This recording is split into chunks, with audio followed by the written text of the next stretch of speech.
not do this. There's more here for us. And that jerking back is more sensation, more symptoms, more injuries, because towards those is how you find yourself. Towards those is how you actually break free.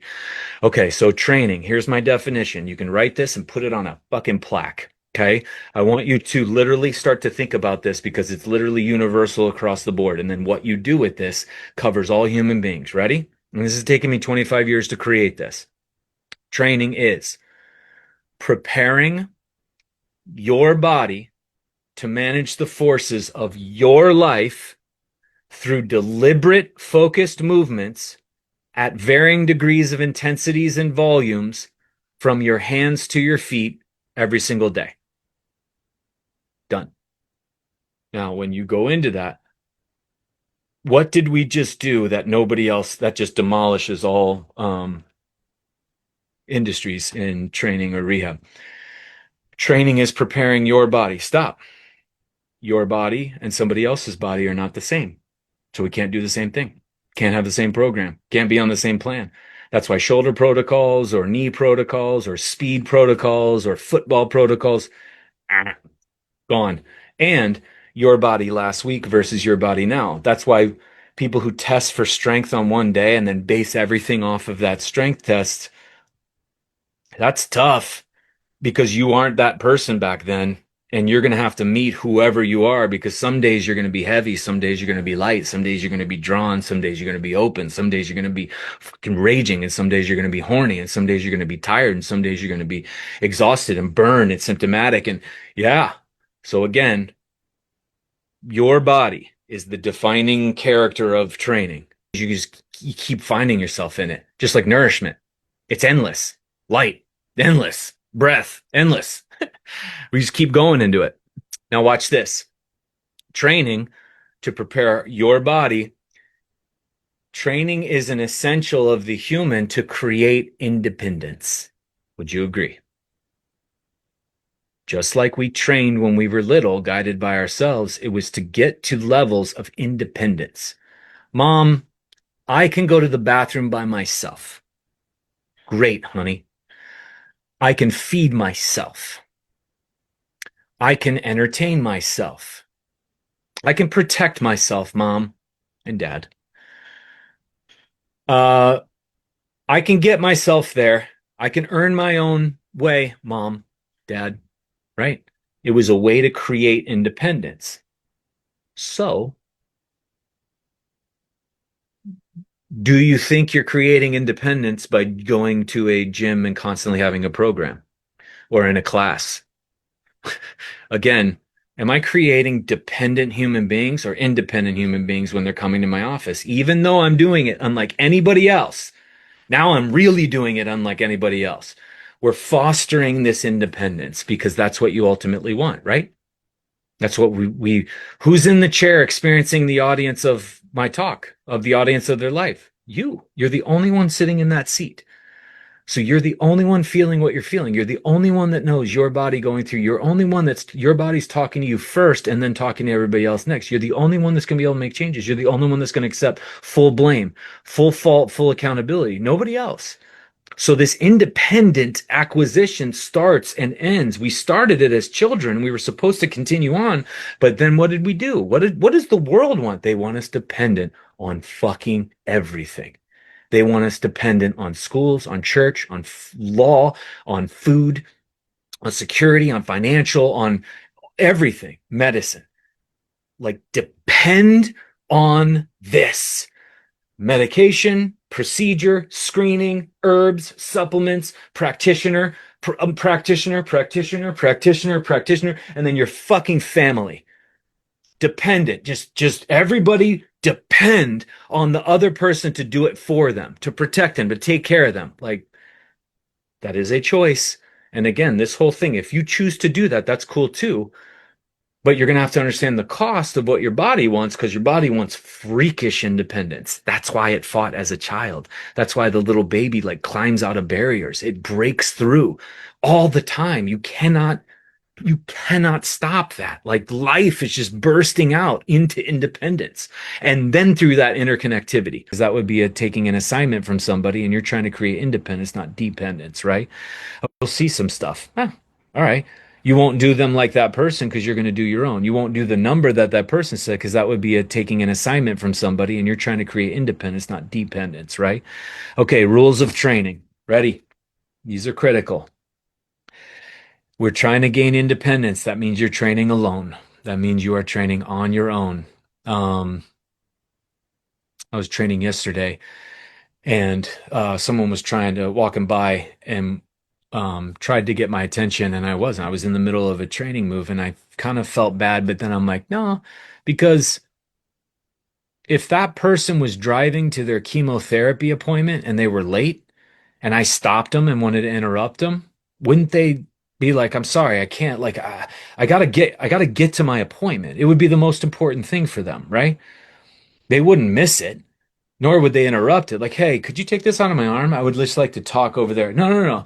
I'm going and doing this medicinal input. More medication for them, but they'll figure it out later that it is their version of medicine when they leave it.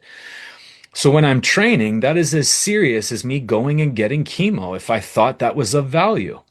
That's the level of intention I want you to have around your training. It's not something you just fit in. That's bullshit. It's all over. You would never just fit in a loved one. You would never just fit in your kid's time. I hope not. You would never just fit in things that you love to do. I hope not. Like things that you really care about, you prioritize. This is dealing with the tissue that allows you to manage anything you want to prioritize. This has to be priority number one. As soon as you wake up in the day, it doesn't mean train, but you're thinking about where you can fit your training in your day because everything is dependent on your ability to manage the forces and energy of your life. It has to be number one. And that's not because I'm a fanatic of training. I think we've made it very clear why I have challenged that and why the body's like, all right, why I can do it in a hospital room. First thing, wheeled into that room. I don't have clothes and I'm fucking training. And so again, you're going into these areas to expand them even more. You have to be bad. If you're good, you're not changing. And that's why again, top athletes excelled. They loved when they lost because they learned the most when they lost. And then when they won, they learned when they won. They never sat back on a win. They were always like, all right, if I would have gotten that five, the changes in me would be way less than what just happened with me on that bar. I negotiated with myself. I was ready to bail. I had this internal dialogue and this total back and forth. And I came back, pulled it with my body, and went and produced a 416. Did I get five? No. But in that failure of that test came more growth and application that I'll be able to apply moving forward than the five. And if I would have gotten the five, I, with this rule, would have been like, okay, six, six in a month or six in fucking 10 days or whatever my reality would be. I have to then set another bar to be bad at to keep going. And that's the deal. You have to be bad at training. So these patterns, you're going to do them in a way that you're not good at them. And what that does is also gets the power of failure, gets you to learn um, how to be calm when things aren't going your best way. It's how to like sit in the face of adversity. You're like, oh, I got this. I've failed a gajillion times. I can handle this. That's the thing. But when you're always successful and training people, you could tell how they were in the world. CEOs could never fail. When we were trained CEOs or CIOs or CCOs or whatever the hell they are, they would never let themselves fail. They would like squirm and do all this shit and have this like panic. And it was just like, oh my God, you will do whatever's necessary, even if it's just like you're not even writing your name anymore. You're just like writing letters and just spilling all over the place. Stop. You're not even fucking doing. What are you? They could not fail.